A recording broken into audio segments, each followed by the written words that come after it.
Hi అండి, అందరికీ నమస్కారం. Welcome to my channel. ఈ వీడియోలో రాష్ట్ర విభజన తర్వాత చంద్రబాబు నాయుడు, కేసీఆర్ ఇద్దరు తమ తమ రాష్ట్రాల అభివృద్ధికే ఎక్కువ ప్రాధాన్యత ఇచ్చేవారండి.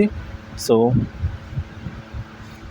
కేసీఆర్కు వడ్డించిన విస్తరి వంటి హైదరాబాద్ చేతికి రాగా చంద్రబాబు నాయుడికి ఖాళీ ఖజానాతో ఏపీ చేతికి వచ్చింది. ఆ పరిస్థితిలో కూడా చంద్రబాబు నాయుడు తెలంగాణతో పోటీ పడుతూ ఏపీని అభివృద్ధి చేయడం గొప్ప విషయం అని అయితే చెప్తున్నారు. ఆ తర్వాత జగన్ 5 ఏళ్ల అరాచక పాలనలో ఆంధ్రప్రదేశ్ రాష్ట్రంలో సంక్షేమ పథకాలు, వాటి ప్రచారం, రాజకీయ కక్ష సాధింపు తప్ప మరొకటి కనపడేవి కాదు అని అయితే చెప్తున్నారు.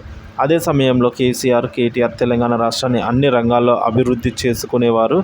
అప్పుడు ఏపీ ప్రజలు తెలంగాణతో ఏపీని పోల్చి చూసుకుంటూ నిట్టూర్చేవారట. కానీ ఇప్పుడు తెలంగాణలో రేవంత్ రెడ్డి నేతృత్వంలో కాంగ్రెస్ ప్రభుత్వం, ఇక్కడ చంద్రబాబు నాయుడు నేతృత్వంలో ప్రజాకూటమి ప్రభుత్వం అధికారంలోకి రావడంతో ఏపీ, తెలంగాణ రాష్ట్రాల్లో పరిస్థితులు ఒక్కసారిగా తారుమారయ్యాయి.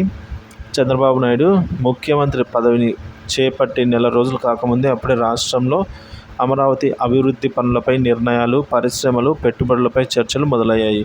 మచిలీపట్నం లేదా శ్రీకాకుళంలో 60 నుంచి 70 వేల కోట్ల భారీ పెట్టుబడితో భారత్ పెట్రోలియం రిఫైనరీ సంస్థను ఏర్పాటుకైతే చర్చలు మొదలవ్వడం గమనిస్తే ఈసారి చంద్రబాబు నాయుడు మరింత వేగంగా ముందుకు సాగుతున్నట్లు స్పష్టం అవుతోంది.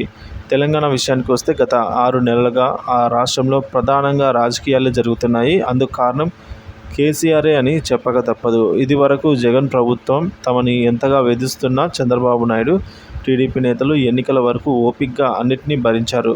ప్రజాస్వామ్య విధానం ప్రకారంగా ఎన్నికల్లో జగన్ని ఓడించి మళ్ళీ అధికారంలోకి అయితే చంద్రబాబు గారు వచ్చారు. కానీ అధికారం కోల్పోవడాన్ని, ఓటమి జీర్ణించుకోలేకపోతున్న కేసీఆర్ వీలైనంత త్వరగా రేవంత్ రెడ్డి ప్రభుత్వాన్ని పడగొట్టేందుకు మళ్ళీ అధికారం చేజిక్కోవాలని చెప్పేసి అనుకుంటున్నారు. కనుక రేవంత్ రెడ్డి పాలన, అభివృద్ధి, పరిశ్రమల, పెట్టుబడుల కంటే ఎక్కువగా బీఆర్ఎస్ పార్టీని ఎదుర్కోవడంపై అయితే దృష్టి పెట్టాల్సి వస్తోంది. తెలంగాణలో 2 పార్టీల మధ్య జోరుగా రాజకీయాలు సాగుతూ ఉండడంతో అభివృద్ధికి కుంటుపడినట్లు కనిపిస్తోంది. కనుక ఇప్పుడు తెలంగాణ ప్రజలు ఆంధ్రాతో తమ రాష్ట్రాన్ని పోల్చి చూసుకోవాల్సి వస్తుందేమో అనే ప్రశ్న అయితే మొదలవుతుందట ఫ్రెండ్స్.